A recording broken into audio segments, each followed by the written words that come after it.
Bonjour, c'est Anne Guéquière. Alors si ce n'est déjà fait, j'aimerais vous inviter à vous inscrire dès maintenant à notre newsletter Métamorphose sur notre site internet métamorphospodcast.com.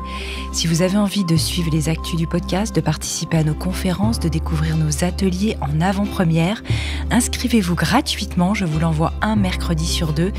Dans cette newsletter, j'y partage mes réflexions, mes inspirations du moment, mes coups de cœur et je tire quelques cartes de mes oracles. Je vous envoie des sélections de podcasts thématiques. Bref, tout pour continuer à vous mettre sur le chemin de la métamorphose. Alors pour vous abonner dès maintenant, rendez-vous sur notre site métamorphospodcast.com et dès la page d'accueil, vous trouverez un petit encart d'inscription.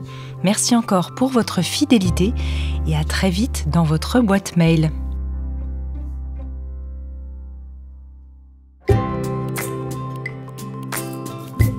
Bonjour et bienvenue dans Graines de Métamorphose, le programme à destination de la nouvelle génération pour faire germer les consciences. Cette semaine, Xavier Pitois accueillera des personnalités inspirantes qui vous donneront les clés pour grandir en bienveillance et en conscience. Graines de Métamorphose, le podcast qui fait germer la conscience. Tristan et Iseut au Moyen-Âge, Roméo et Juliette au théâtre, La Belle au bois dormant et son prince charmant chez Disney, la relation amoureuse romantique est omniprésente dans notre société au point d'être devenue la norme, un impératif même, à l'image des applis de rencontres qui nous pressent de trouver notre âme sœur ou notre moitié, au risque d'être stigmatisé si on n'y parvient pas. Se caser à tout prix pour mieux rentrer dans les cases. Pourtant, aujourd'hui, plus de 4 personnes sur 10 ne sont pas en couple. Certains culpabilisent de ne pas ressentir l'étincelle. D'autres ont peur de finir seuls et malheureux. Et si le couple amoureux, complémentaire, fusionnel et exclusif, n'était pas la seule configuration pour faire famille? En racontant son propre parcours et en recueillant de nombreux témoignages, mon invitée, journaliste indépendante et parent solo de 36 ans, a choisi de déconstruire l'utopie romantique pour faire de la place à d'autres formes d'amour. Son nouvel ouvrage, Post-romantique, comment moins de romances pourraient sauver l'amour et la société, est disponible aux éditions J.C. Lattès. Bonjour Aline. Bonjour. Comment te sens-tu? Fatiguée comme un jeune parent. Okay. Mais avec quand même plein d'espoir et plein d'envie. Tout à fait, toujours. Bon, trop bien. Alors on est ravis de t'accueillir dans Graines de Métamorphose. Et je voudrais commencer cette interview en te posant la question, qu'est-ce qui t'a amené à écrire cet essai sur le post-romantisme? J'aime bien que tu le dises comme ça, comme un concept qui a été hyper travaillé. Il y a deux raisons qui m'ont amené à faire ce livre. D'une part, une raison qui est personnelle, qui est que j'ai galéré, en fait, moi, personnellement, dans ma vie, à assumer le fait que le couple romantique, c'était pas pour moi, que j'ai passé une dizaine d'années à me forcer à faire des dates, à me forcer à avoir des rapports sexuels en pensant que ça allait déclencher quelque chose, à enchaîner des rencarts, à me mettre en couple où ça prenait pas. Enfin bref, c'était une perte de temps et c'était parfois de la violence. Et après, quand j'ai réalisé que j'étais faite pour être célibataire, effectivement, il y a eu toute cette période difficile pour imaginer à quoi pourrait ressembler ma vie de célibataire, une vie qui serait épanouissante et pratique et belle et pleine d'amour. Et en tant que journaliste aussi, j'ai pu voir en fait le nombre de personnes qui étaient aussi exclues ou qui n'avaient pas envie de rentrer dans le jeu du couple, que ce soit donc on va avoir les personnes aromantiques comme moi qui ne ressentent pas ou peu d'attraction romantique. On va avoir des personnes qui sont peut-être traumatisées et qui n'ont pas envie d'être en couple. On peut avoir aussi des personnes qui sont exclues du marché à la bonne meuf, comme dirait Virginie Despentes, parce qu'elles sont pas suffisamment haut placées sur le marché. Donc, par exemple, Christelle Murela le dit très bien, les femmes noires, les femmes handicapées, les femmes pauvres, toutes celles et ceux, parce que c'est aussi le cas pour les hommes, qui n'ont pas qui n'ont pas assez de temps. Donc il y avait vraiment énormément de temps ou d'argent, parce que ça coûte cher en fait de trouver quelqu'un.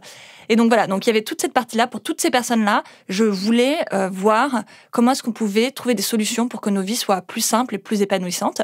Et puis et moins stigmatisées aussi. Et puis de l'autre côté, je voyais toutes les personnes qui étaient en couple et tout ce que tous les travaux des féministes qui avant moi qui ont pu montrer en fait les problèmes d'inégalité dans le couple, notamment dans le couple hétéro, le problème des inégalités salariales, des charges de la charge mentale, de toutes des charges parentales, de toutes du fait que les femmes font beaucoup plus que les hommes dans le couple, et puis aussi des violences. C'est un énorme sujet qui est quand même hyper grave. Et en fait, moi, j'en suis arrivée quand j'entendais les gens qui disaient faut déconstruire les hommes. Cette nouvelle injonction un peu des femmes de dire si vous n'êtes pas heureuse en couple, soit vous devenez lesbienne, soit vous déconstruisez les hommes. Déjà, ne deviens pas lesbienne qui veut. Oui, au-delà du fait de la question d'attraction, il y a aussi la question c'est une stigmatisation, c'est une précarisation aussi de se mettre en couple avec des femmes. Et puis, déconstruire des hommes, mais déconstruire des hommes qui veulent pas être déconstruits. Oui, c'est juste une perte de temps, en fait. C'est encore une charge qui est posée sur les épaules des femmes, d'énergie, de fatigue, on croit, du coup, en plus, ça crée le sentiment d'échec.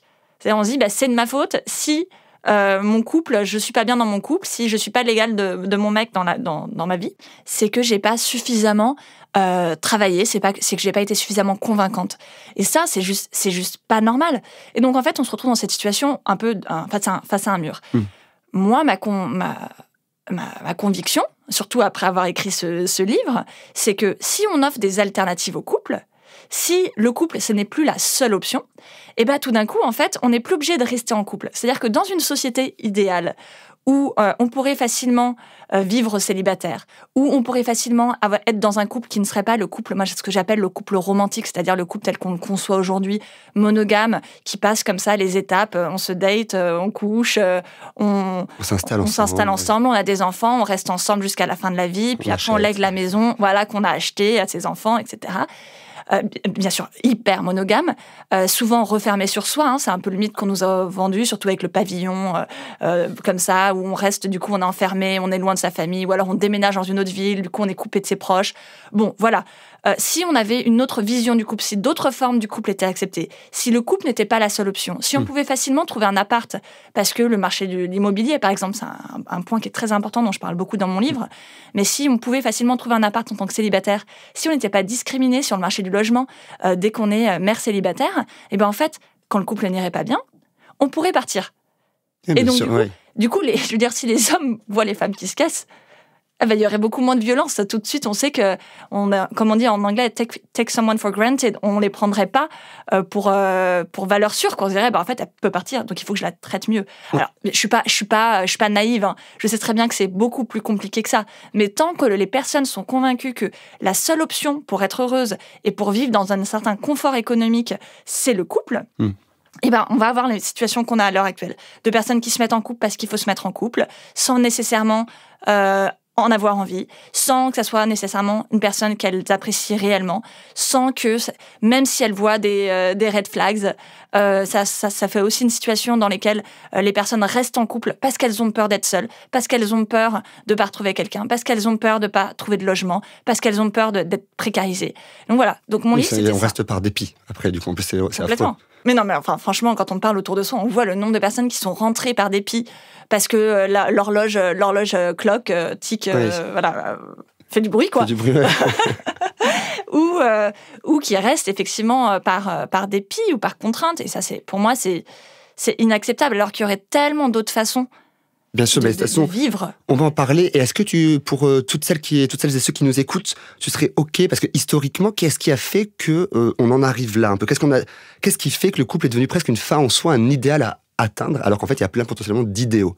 Tu vois, dans l'histoire, qu'est-ce qui s'est un petit peu passé? Ou quels sont les moments clés qui ont amené à ça, selon toi? Dans l'histoire de ces 2 derniers millénaires, effectivement, la société, elle était organisée autour de la figure du couple. Le couple, dans plein de moments de l'histoire, la majorité de l'histoire de ce couple, il n'était pas amoureux. C'était au contraire même mal vu. C'était vu comme étant, au Moyen-Âge même, on disait, il ne faut pas tomber amoureux de sa femme. Il ne faut pas avoir de passion, il ne faut pas avoir de sentiments pour sa femme.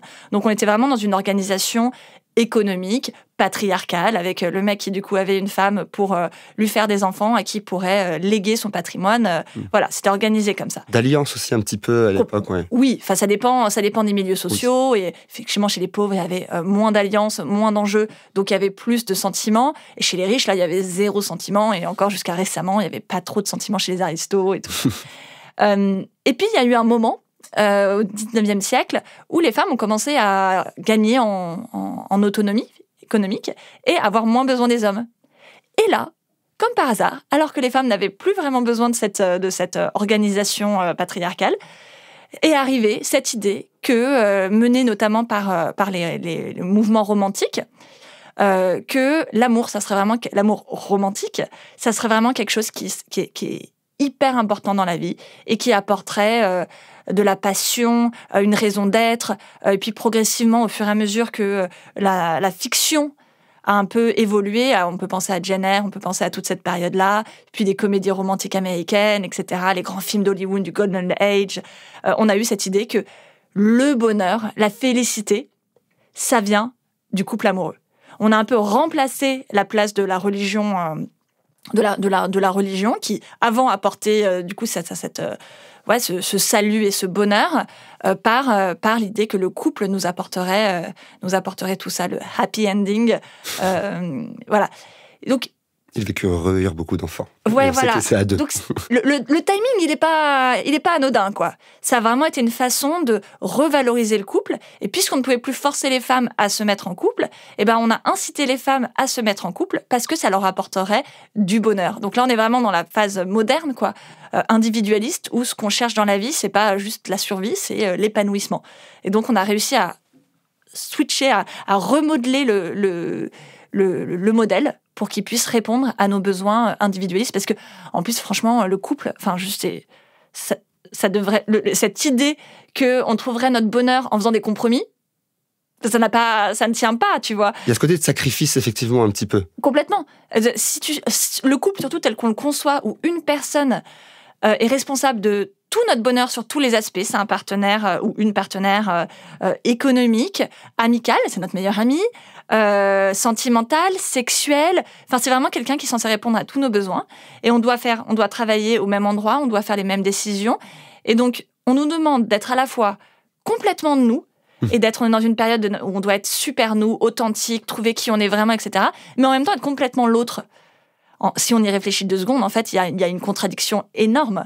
Mais en fait, à grand renfort de fiction, de films, de séries, de littérature, on a réussi à nous faire croire que les deux étaient compatibles, qu'on pouvait être à tout prix absolument de nous, trouver notre individualité dans une structure où on passe notre temps à devoir faire des compromis et à écouter l'autre. Malgré cette autonomie maintenant effectivement émotionnelle, financière, malgré tout, la culture populaire vient insister aussi un petit peu sur ça, quoi, sur cet idéal du couple à deux et de tout ce projet, quoi. Et tu dis, c'est intéressant dans ton livre, qu'il existe une valeur couple comme il existe une valeur travail. Est-ce que tu es OK pour nous en dire un petit peu plus? Ça, c'est que ça. Non, mais c'est assez intriguant à lire et à découvrir. Ce qui est assez fascinant, c'est que d'un côté, on nous dit que c'est un concept qui a été développé dans les milieux romantiques, qui est le concept de l'amatonormativité. C'est-à-dire que toute personne qui est normalement faite, qui n'est pas malade, aurait envie et tomberait amoureuse. Et si du coup on n'a pas envie d'être amoureuse ou amoureux et on n'y arrive pas, ça veut dire qu'on est malade, ça veut dire qu'on est blessé.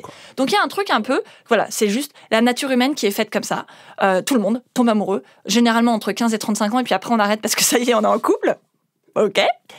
Et en même temps, on nous dit qu'il y a une sorte que si on n'est pas amoureuse, c'est qu'on n'a pas suffisamment fait d'efforts, on n'a pas suffisamment travaillé, on ne s'est pas suffisamment donné. Pour les femmes, ça veut dire on n'a pas suffisamment joué le jeu de la féminité, on ne s'est pas suffisamment maquillé, on ne s'est pas suffisamment épilé. Oh mon Dieu, on a des poils aux aisselles, mais ça va pas. Et chez les hommes, ça veut dire que on n'a pas fait suffisamment de cours de séduction par des mascus sur Internet. Et donc, il y a ce double jeu. Puis, il y a bien sûr, une fois qu'on est en couple, après, il faut faire des efforts, il faut travailler constamment, notamment sexuellement. Hein. Ça, c'est aussi un grand truc qu'on trouve dans les milieux réac, c'est de dire, tu viens d'accoucher, faut que tu baisses parce que ton mec, il a des besoins et si tu le satisfais pas, il va partir. Donc là encore, on est encore sur une notion de travail où il faut toujours faire des efforts, faire attention à l'autre, etc. Et si on fait pas ce travail, en fait, il y a vraiment le couple est vraiment lié à la notion de travail. Et si on ne fait pas ce travail, c'est notre faute si on est célibataire. Donc, d'un côté, on nous dit c'est du travail, donc en fait, inconsciemment, les gens adhèrent à l'idée que c'est une construction sociale, en fait, que l'amour, on ne tombe pas amoureux, c'est quelque chose qui se travaille. Et ça, je suis complètement sur ce point-là. Je suis d'accord, je dirais pas travail, mais effectivement, l'amour, c'est une action, en fait. On donne à l'autre et l'autre nous donne. Après, est-ce que l'action, elle est équilibrée? Ça, c'est encore un autre sujet, mais si c'est pas équilibré, en fait, c'est pas de l'amour, de fait. Et de l'autre, on nous dit que n'importe qui tombe amoureuse ou amoureux et que voilà, si on n'y arrive pas, c'est qu'on est cassé et que donc il y a une contradiction hyper culpabilisant dans tous ces sujets. Non, du coup, c'est un vrai poids. Je sais, c'est hyper culpabilisant. Et surtout, c'est que ça a des coûts. En plus, comme le travail, ça a des coûts pour investir un couple, pour l'entretenir, ça demande de l'argent et des moyens, quoi. C'est pour ça que tu l'as dit que 4 personnes sur 10 sont célibataires. Dedans, il y a plein de raisons pour lesquelles les gens sont célibataires, énormément de raisons. Mais il y a aussi, en fait, le fait que, je le disais, en fait, ça a un coût économique, ça a un coût en termes de temps, en termes d'argent, en termes de disponibilité, de charge mentale. Tout le temps qu'on va passer à se questionner sur le moindre mot qu'on a mis dans un texto, mais ça devrait être beaucoup plus simple que ça, en fait, de construire une relation. Et donc voilà, donc il y a plein de personnes, en fait, qui n'ont pas accès à ça juste parce qu'elles n'ont pas juste l'espace, l'argent, le temps pour jouer ce jeu qui est hyper compliqué et anxiogène. Et ni l'envie. Oui, alors l'envie, ça c'est encore, bien sûr. On l'oublie, mais c'est vraiment... Bien sûr. Et d'ailleurs, les statistiques sur les personnes célibataires montrent que, en fait, pour la majorité des personnes célibataires, je sais pas si je crois que c'est la majorité, oui, je crois que c'est la majorité qui disent « Nous, on est bien ».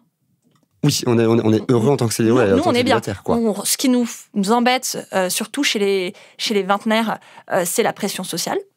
Il y a clairement entre 25 et 35 ans une pression sociale qui se fait sentir et qui est difficile à vivre pour certaines personnes. Mais sinon, à part ça, ça nous va. Les problèmes viennent de l'extérieur, ils viennent du regard des autres, ils viennent de la structure qui fait que tout nous coûte plus cher, qu'on est en précarité, que rien n'est fait pour nous, etc. etc. Je trouve qu'il y a la famille, ça va, quoi. Il y a l'entreprise, si jamais on n'est pas indépendant ou indépendante, qui aussi nous pressurise sur les avantages avec la mutuelle, tu en parles, sur derrière le contact d'urgence, où on est obligé d'avoir, entre guillemets, un ou une partenaire, et si possible que ce soit du coup un conjoint ou une conjointe, quoi, et pas forcément un ami ou un proche, quoi. En fait, c'est ce que la société, elle est construite autour du couple. Alors, le couple n'est pas nécessairement marié, il peut être pacsé, voire en concubinage. Mais en fait, ce que j'ai découvert en écrivant ce livre, c'est le nombre d'avantages auxquels on ne pense pas qu'ont les personnes en couple romantique. La mutuelle. En fait, une personne qui a mis sa ou son partenaire romantique sur sa mutuelle, de fait, elle gagne plus d'argent que l'autre, puisqu'elle a plus de bénéfices. C'est-à-dire que l'autre en face ne va pas avoir à payer sa propre mutuelle. Et c'est comme ça pour tous les avantages du CE, la retraite, par exemple, si on peut avoir des pensions de réversion. Donc ça veut dire que notre retraite, elle va nous rapporter plus d'argent à nous, notre famille. Alors que si on est célibataire, ou si on est dans d'autres schémas. Ou l'héritage même, tu en parles aussi, c'est l'héritage constamment. En tant que couple, il y a une très faible taxation pour les époux-épouses, pareil pour les enfants, et puis après, selon les liens familiaux, elle est de plus en plus élevée, jusqu'à ce qu'on arrive aux amis, et là on est hyper taxé. Oui. Et en fait, ça veut dire que si on est en couple, notre argent, en fait, il va valoir plus. Notre travail va nous rapporter à nous et à nos proches beaucoup plus. Il aura plus de valeur. Alors que si on est célibataire ou autre et qu'on a envie de donner de l'argent à ses amis, si on est en troupe, si on veut le donner à une autre personne avec qui on est en troupe, si on aime juste nos amis et qu'on a envie de leur donner à nos amis, si notre enfant de cœur, c'est l'enfant de notre meilleur ami, par exemple, et qu'on veut tout lui léguer, et là, on est taxé, mais de malade. Je crois que c'est 70%. Alors, moi, dans mon livre, je parle un petit peu, effectivement, je suis pas en train de dire il faut que plus personne ne paye d'impôt sur la taxe sur l'héritage. Au contraire, j'ai à la fin une discussion sur tout ça, mais je pointe juste du doigt les inégalités qui existent. Qu'on se dise, soit il faut taxer plus tout le monde, il faut taxer moins tout le monde, il faut juste supprimer le droit à l'héritage. C'est plein de discussions de société qu'on pourrait avoir. Juste, pour l'instant, on les a pas parce qu'on ne regarde même pas en face les inégalités qu'elle crée, en fait. Voilà. Bien sûr. Et ce qui est assez fascinant, c'est que justement, à l'époque, juste un petit peu avant les romantiques, lorsqu'on a fait la fameuse Révolution française, il y avait toutes ces discussions sur l'héritage. Et c'était absolument fascinant. Il y avait des personnes qui voulaient abolir l'héritage. Il y avait plein de schémas qui nous semblent, mais genre, quand on les entend, mais ça semble hyper radical. C'est-à-dire que vraiment, aujourd'hui, on dirait ça, on dirait, mais c'est quoi ces babos de zadistes Enfin voilà. Et en fait, il y a eu toutes ces discussions. Et ça a été un choix politique de créer l'héritage tel qu'il est à l'heure actuelle, à un moment, encore une fois, stratégique, où on a repensé la société. C'est le même moment où on a décidé que on avait le choix entre droits humains et droits de l'homme. On a décidé d'écrire droits de l'homme, par exemple. C'est vraiment à toute cette période-là qui est hyper clé, qu'on nous a vendue comme la période où on a créé la liberté, l'égalité, les valeurs françaises. On a créé en fait juste un système qui est patriarcal. Inégal, quoi. Ouais, voilà. Bien sûr. Et alors, pour essayer de revenir à ça, pour le coup, on n'a pas trop défini le mot. J'aimerais bien. Tu parles et on parle souvent quand on tombe amoureux ou amoureuse de papillons dans le ventre, du manque de l'eau, de la tendresse. Chacun a sa vision du coup du sentiment romantique. Quelle est la tienne, tu vas, pour essayer de comprendre un peu ton positionnement? J'ai beaucoup réfléchi aux mots que j'allais utiliser. Pour ça, je dirais plutôt un sentiment amoureux. Après, le terme que j'ai utilisé et le sentiment amoureux, comment le définir? Enfin, c'est le truc. Moi, j'ai cherché, parce que du coup, c'était quelque chose qui me venait pas naturellement. Et donc, depuis que je suis ado, j'étais là, genre, mais c'est quoi? Et tout ce que les gens me répondaient, c'était genre, tu le sauras quand tu le vivras. Et là, genre, c'est un peu nul comme définition. Et surtout, j'attends vraiment où... Ouais, voilà. Et en fait, du coup, voilà, j'en parle un petit peu dans mon livre. Je suis allée demander à plein de personnes. Et en fait, tous les petits éléments que les gens donnent, on peut les trouver aussi dans de l'amitié. Alors, pas nécessairement tous en même temps, pas avec la même intensité. Mais c'est très intéressant de voir qu'en fait, la frontière entre le sentiment amoureux, le sentiment amical, tout ça, elle est très floue. Et en fait, comme on n'a pas de comparaison, en fait, c'est quelque chose qu'on ressent en nous. On peut pas le comparer. Et donc, on peut pas savoir si ça se trouve que ce que nous, on appelle un sentiment amoureux, quelqu'un ressentirait la même chose et considérerait pas que c'est un sentiment amoureux. Donc déjà, je trouve que c'est hyper intéressant de réaliser que l'amour, il se met pas en boîte comme ça aussi facilement qu'on ne le dit. Non, mais voilà, complètement. Après, moi, j'ai décidé d'utiliser le terme romantique pour parler de la façon dont on conçoit plutôt le couple. Je parle de mythe romantique aussi pour dire ce mythe selon lequel le couple apporterait le bonheur éternel et la félicité pour toujours. En me basant sur plutôt le terme américain. En fait, le terme romantique, il vient des romans du Moyen-Âge, et puis il a évolué différemment selon les pays, selon les mouvements. Le mouvement des romantiques, qui nous vient de l'Allemagne.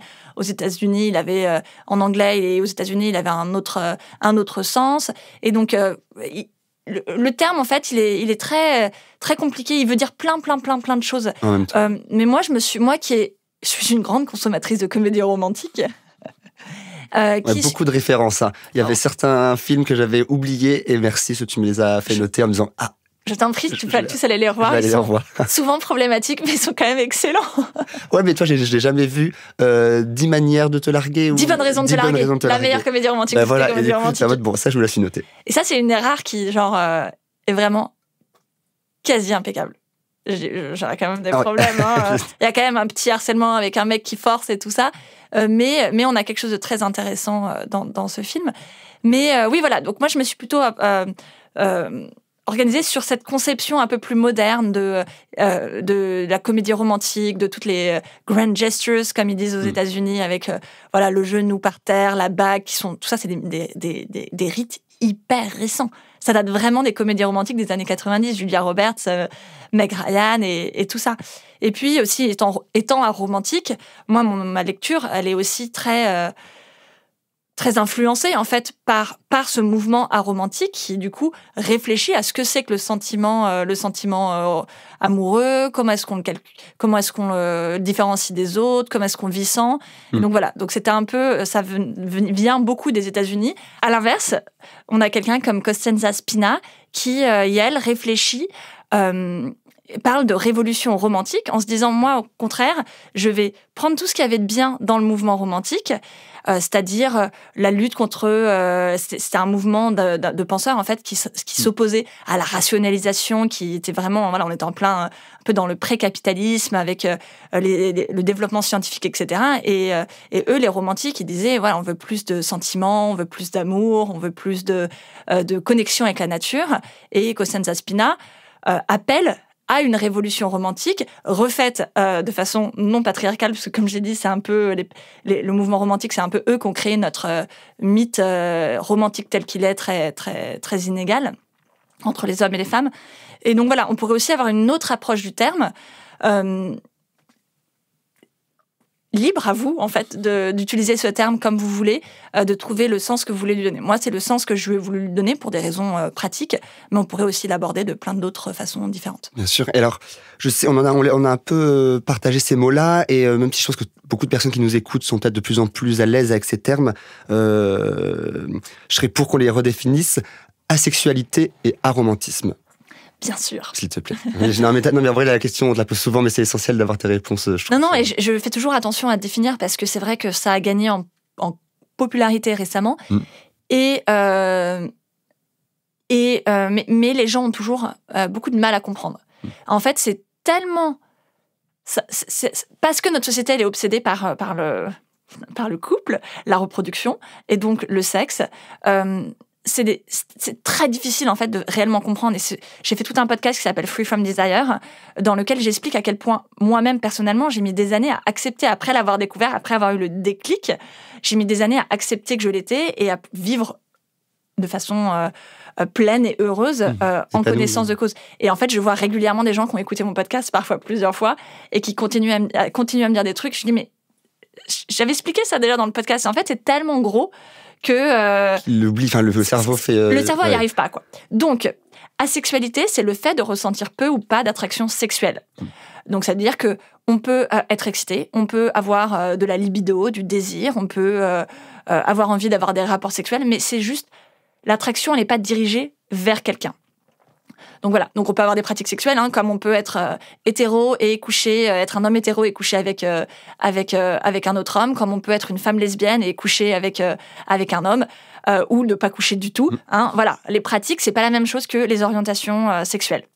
Et puis on va avoir, et puis c'est un spectre, comme un peu tout, comme un peu la lesbienne qui a couché avec un mec une fois pour savoir, ou parce que juste cet homme-là lui plaisait bien. C'est ça, oui. On est sur un spectre. Donc, on peut avoir un petit peu d'attraction selon les moments. Les rencontres. Les rencontres. Puis, on peut se masturber. Il y a beaucoup d'asexuels qui se masturbent beaucoup. Et puis, l'aromantisme, c'est le pendant, en fait, romantique. Dans les milieux, effectivement, asexuels et aromantiques, on a tendance à bien séparer l'attraction sexuelle, l'orientation sexuelle, l'orientation romantique, sont deux choses qui sont différentes en fait. Et donc l'aromantisme, ça va être le fait de ressentir peu ou pas d'attraction romantique pour autrui. Alors on peut être attiré par les gens pour plein de façons différentes, sexuellement, puisque les deux ne sont pas on n'est pas forcément asexuel et aromantique comme moi, même si ça arrive souvent. On peut très bien être asexuel et être amoureux et amoureuse de quelqu'un, et on peut très bien être aromantique et être attiré sexuellement par les gens. C'est toujours quand on dit une telle c'est une salope parce que elle couche toujours, elle a toujours envie de coucher avec des gens, mais elle est jamais amoureuse. Peut-être qu'elle est aromantique. Voilà. Donc on peut être attiré sexuellement, romantiquement, amicalement, physiquement, esthétiquement. Par exemple, on a envie de faire des câlins à quelqu'un, on en trouve que cette personne est très belle. Artistiquement, on peut se dire waouh, cette personne, c'est incroyable ce qu'elle crée, j'aime son cerveau. Voilà, il y a tellement de façons en fait d'être attiré. Et parce que notre société, elle est obsédée par cette histoire du couple romantique, on ne voit plus toutes ces autres façons d'être attiré par des gens. Oui, et c'est là que le problème est. Et je raconte mon exemple. Une des raisons pour lesquelles j'ai longtemps pensé que j'étais pas aromantique, c'est que j'avais eu un crush quand j'avais 15 ans. Ah, Édouard. Voilà, merci. Pardon, j'ai fait le name dropping, mais tu le partages dans le livre. Effectivement, il s'appelle Édouard. J'avais nommé mon ordinateur Édouard en son hommage. C'est plus le même ordi. Non, je n'ai pas de place dans mes petits appartements pour un ordinateur aussi gros. Merci la technologie. Non, mais effectivement, il y a... c'est incroyable de s'accrocher tellement, en fait, de se dire non, mais je suis capable d'être amoureuse. Regarde, j'ai eu un crush il y a 20 ans. Donc ça reviendra. Non, mais du coup, tu l'attends comme le Graal, quoi. Un crush de une semaine, quoi. C'était genre en colo de vacances. Donc c'était genre n'importe quoi. Et en fait, avec le recul, quand j'ai eu le déclic, en fait, j'ai compris que j'étais aromantique quand j'ai entendu des gens dire que Joe March était, dans Les 4 filles du Dr March, était aromantique. Et en fait, d'avoir ce modèle, je me suis dit, mais c'est pour ça que j'aime autant ce personnage. C'est pour ça que je me reconnais autant dans ce personnage qui comprend pas pourquoi les autres veulent se marier, qui comprend pas, qui a envie... Son objectif de vie, c'est de juste d'écrire et d'être libre. Et en fait, tout d'un coup, en visualisant quelqu'un qui était aromantique, j'ai eu le déclic. Et en m'informant, tout d'un coup, j'ai réalisé que ce fameux crush auquel je m'accrochais, en fait, c'était un crush amical. Et c'était à l'adolescence, en plus un moment où tout est très intense, pour la première fois, je rencontrais quelqu'un avec qui je sentais que je pouvais devenir amie. Une connexion de dingue. Voilà, sauf que dans notre société, on nous apprend que quand on est adolescente, forcément, si on est attiré par un garçon, c'est romantique. Et donc, j'ai cru que j'étais amoureuse, je me suis pris un râteau, et fin de l'histoire. Et du coup, j'ai encore passé genre une bonne année seule, sans amis. Alors que cette amitié aurait pu quand même me sortir de la solitude de l'adolescence. Et donc voilà, c'est aussi une raison pour laquelle je trouvais que c'était important d'écrire ce livre, c'était de revaloriser, de parler un peu de toutes ces autres attractions qu'on peut avoir, de l'importance de sortir de cette obsession pour le couple, pour ne pas passer à côté de plein de belles relations qu'on pourrait avoir, de relations qui pourraient nous apporter énormément. Et voilà, et de savoir faire preuve de nuance, en fait, quand on regarde les gens qu'on rencontre, voilà, pour juste laisser la place à plus de choses. Et comment on fait dans ce cas-là? Parce que je pense qu'il y a beaucoup de personnes qui se posent la question aussi de la peur éventuelle de la solitude. Mais justement... Tu vois, comment on peut gérer un peu ce sentiment? Mais justement, déjà, le couple, ça ne protège pas de la solitude. Non, bien sûr. Mais souvent, on compare ça, on se dit, mais si je ne suis pas en couple, je vais être seule toute ma vie. Alors, le grand... Mais oui, non, mais je comprends tout à fait. Enfin, genre, si j'ai mis autant de temps à réaliser que j'étais faite pour le célibat, alors que je le savais, enfin, franchement, il y a tellement de preuves... Enfin, je savais inconsciemment depuis que j'étais gamine, en fait. C'est juste dans toute mon histoire de vie. Ah ouais, tu dirais que tu le savais mais bien sûr. Moi, quand j'étais au lycée, j'arrêtais pas de m'inventer des histoires sur comment j'allais avoir un enfant seul. Okay, j'imaginais que je couchais avec quelqu'un, que j'allais avoir un enfant avec un plan d'un soir, alors que j'avais aucune envie de coucher avec personne. Je t'ai dit, c'est que comme ça que je pouvais à l'époque. J'imaginais que j'aurais une amie qui avait un cancer. Tu vois, à 16 ans, j'avais une amie qui aurait un cancer et qui mourrait et qui avait déjà un enfant et qui me filerait son enfant. Je serais la marraine, donc du coup... Hop. Ouais, voilà, c'est des histoires complètement tirées par les cheveux, mais j'essayais, parce que je n'étais pas au courant, en fait, de la PMA. Encore une fois, il y a un manque de modèles. Dès qu'on a des modèles, c'est pour ça que moi, je suis hyper contente quand je vois des personnages asexuels dans les séries et que j'attends qu'enfin, on commence à écrire des personnages aromantiques, parce que les modèles, ça te permet de te penser et de mieux te comprendre et de te voir.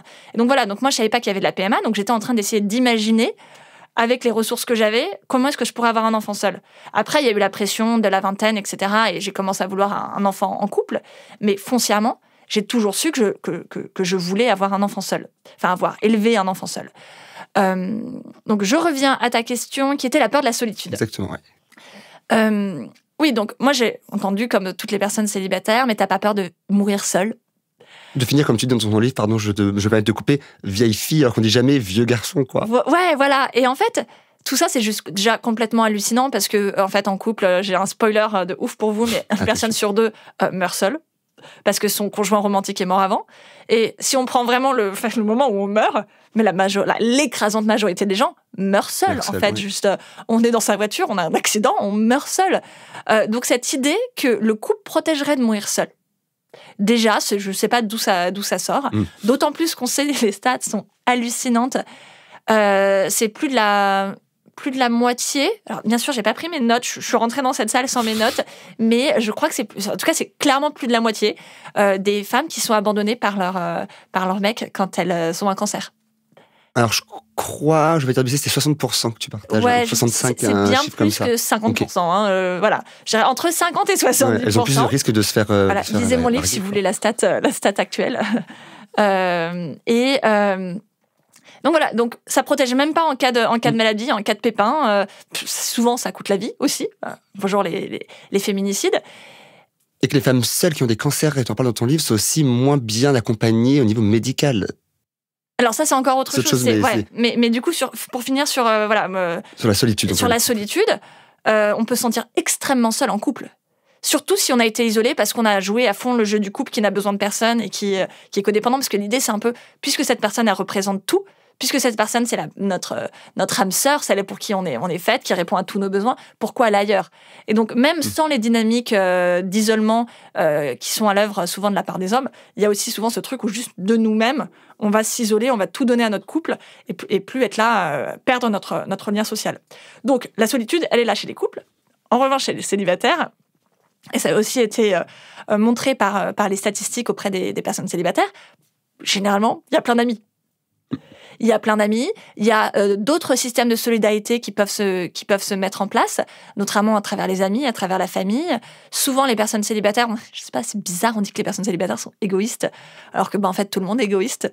Enfin, on se met en couple par égoïsme, on est célibataire Enfin, sauf quand on fait les choses vit les choses par dépit, quoi. Oui. Mais quand c'est des choix, tous les choix, en fait, sont égoïstes. On les choisit parce que nous, ça nous va. Et souvent, les personnes célibataires sont celles qui sont aussi sont très souvent des personnes aidantes qui vont s'occuper de la famille parce que soi-disant les autres ont pas le temps parce qu'il faut s'occuper ils sont disponibles, quoi. de l'époux, des enfants, etc. Donc, la peur de la solitude, non, je crois que ça c'est vraiment un mythe pour nous dissuader en fait de nous passer du couple hétéro. En réalité, voilà, on a des amis, on a plein de systèmes en fait. Après, ce qui est sûr, c'est que la société elle est pas faite pour être célibataire.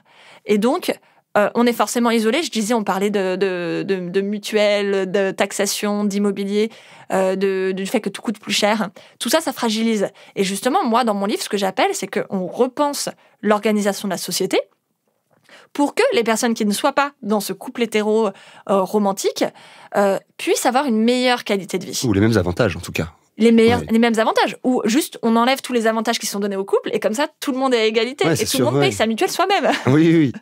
Et en tout cas, il y a plein de pistes et j'essaye d'en mettre un petit peu à la fin du livre. Moi, je suis pas là pour dire il faut qu'on fasse ça, il faut qu'on fasse ça. Ce que j'aimerais juste, c'est qu'on ouvre une réflexion et qu'on se dise, on voit la discrimination, on voit en quoi l'obsession du couple romantique elle nous est dommageable individuellement et collectivement en tant que société, et qu'après on se pose les questions.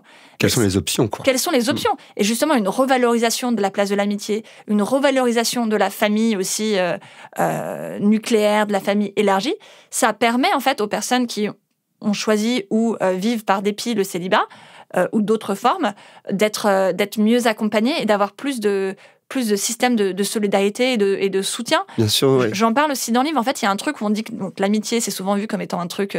si on est célibataire, on n'est pas vraiment totalement adulte. On ne comprend pas vraiment la vraie vie. Apparemment, la vraie vie, c'est d'être en couple. Et être proche de sa famille, de ses parents, de ses frères et sœurs, de ses cousins, cousines, c'est aussi un truc de gamin, en fait. Tout ce qui n'est pas dans le couple, c'est vu comme étant quelque chose de gens qui sont immatures, qui n'ont pas totalement fini leur truc. Et moi, je l'ai vécu beaucoup. En fait, j'ai souvent été moquée parce que j'étais proche de mes parents et de ma sœur. Et en réalité, j'ai compris avec le temps que moi, c'était l'organisation. J'avais la chance d'avoir ces personnes dans ma vie. Et c'était sur elles, en fait, que j'avais envie de construire ma vie. Je parle beaucoup de ma sœur dans ce livre. Et voilà, ce dont j'ai envie, c'est pas juste qu'on se dise, allez, on remplace le couple par les amis. C'est qu'on revalorise tous les liens sociaux qu'on peut avoir. Rôles des gens, voilà. Ouais.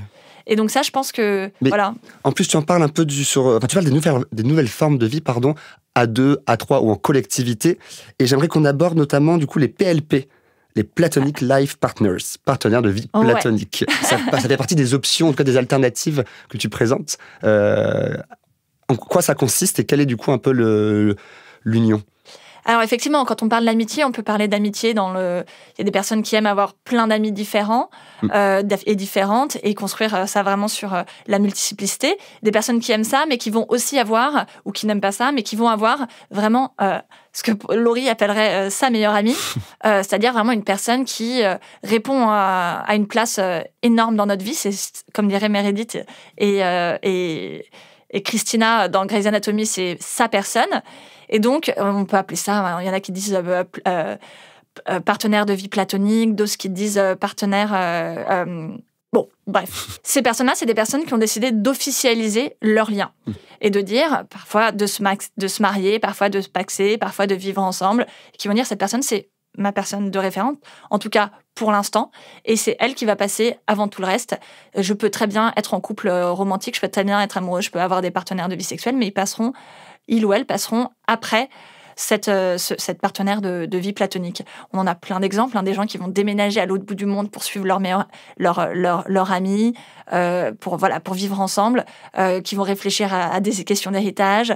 Et puis, il y a plein de personnes qui ne cherchent pas à officialiser leur relation ou qui ne veulent pas un terme qui reproduise un peu cette dualité du couple. Que ce soit réducteur. Ouais. Voilà, et en fait, par exemple, dans mon livre, donc j'ai plein de très beaux récits de gens qui organisent leur vie autour de l'amitié, et je pense souvent aussi à une personne, en fait, c'est un sorte de trio, c'est 3 amis, en fait, et il y en a une qui a une caravane. Enfin, il y en a un qui est parti pour aller vivre avec sa compagne et ses enfants, et il a une grande maison, et du coup, il a construit, il a offert à l'un des autres membres de leur trio une caravane à retaper, qu'ils ont retapé ensemble sur le terrain, pour qu'elle puisse venir quand elle veut. Et cette personne a dit, cette personne qui vivait pendant des années avec l'autre membre du trio, et du coup, pour les enfants, c'est alors je sais plus leur prénom, mais disons, c'est Tati Camille et Tonton Camille, et pour eux, c'est la famille sans être... ils sont conscients, ils disent, bah oui, ils vivent ensemble, mais ils sont pas amoureux. Et puis... mais c'est un autre modèle, c'est d'autres aspirations, d'autres parcours. C'est aussi une autre façon de faire famille. Parce que là, dans ce cas-là, du coup, pour cette personne du coup qui a la petite caravane et qui a envie de vivre célibataire et qui vit dans son appart à Paris, et les enfants de son pote, ils ont une place toute particulière dans son cœur. Et d'ailleurs, elle me disait... s'ils veulent venir à Paris faire des études, mais ils viennent chez moi, mais c'est genre... mais évidemment, et mon héritage, si j'en ai, ça sera pour eux. Ouais, et c'est évident. Alors, elle va se taper 70% de taxation, mais c'est une évidence pour elle, en fait. Et ça, c'est une autre façon de faire famille. Et pour ses enfants, c'est d'une richesse incroyable. Et je parle beaucoup aussi de famille élargie, que ce soit des familles élargies d'origine ou choisies, parce que ça permet d'avoir plein de modèles adultes différents et d'avoir une personne... C'est ça aussi que j'essaie de dire dans le livre, c'est que plus on a de personnes dans sa vie, plus ça permet d'avoir la bonne personne pour le bon moment.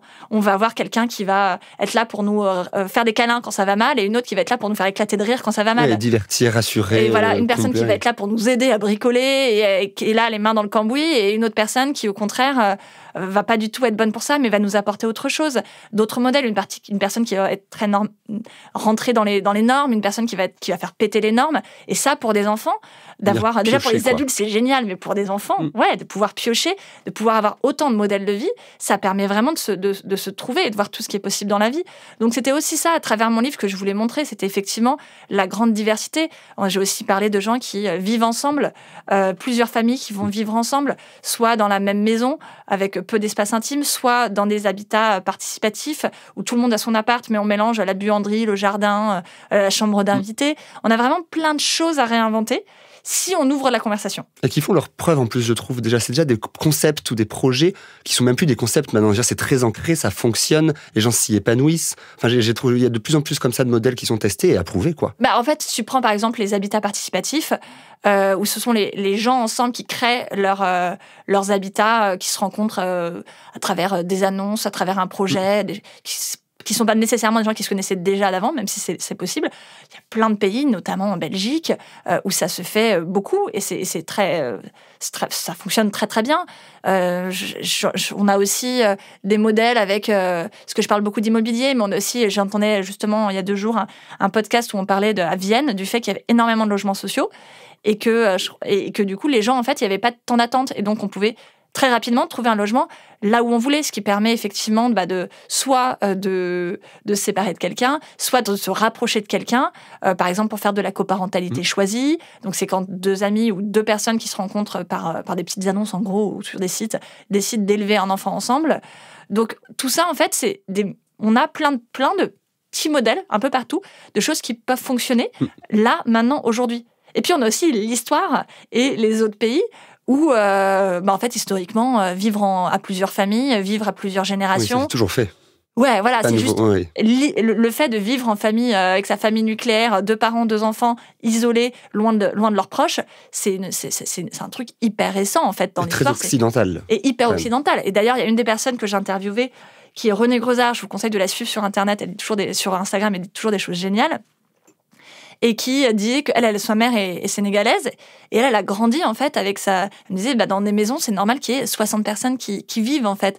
Et elle avait pris cette approche très collective, en disant, moi, je veux un peu de ça en France. Et en fait, elle racontait un peu les galères qu'elle avait eues à trouver.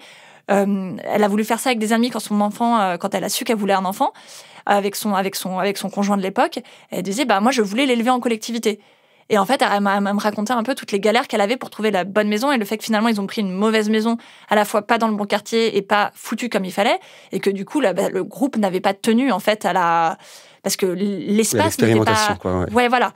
Et donc, elle est très... elle répète à chaque fois, il nous faut qu'on pense des espaces qui sont pensés pour nos besoins modernes, parce que l'idée, c'est pas de repartir dans un modèle où...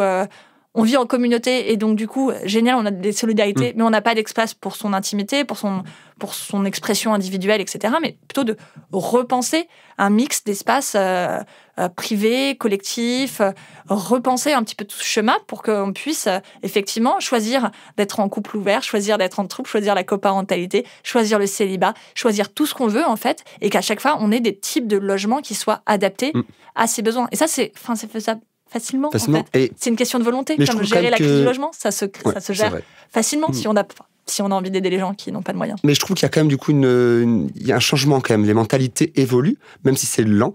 Ça évolue, il y a des structures qui commencent effectivement à se projeter.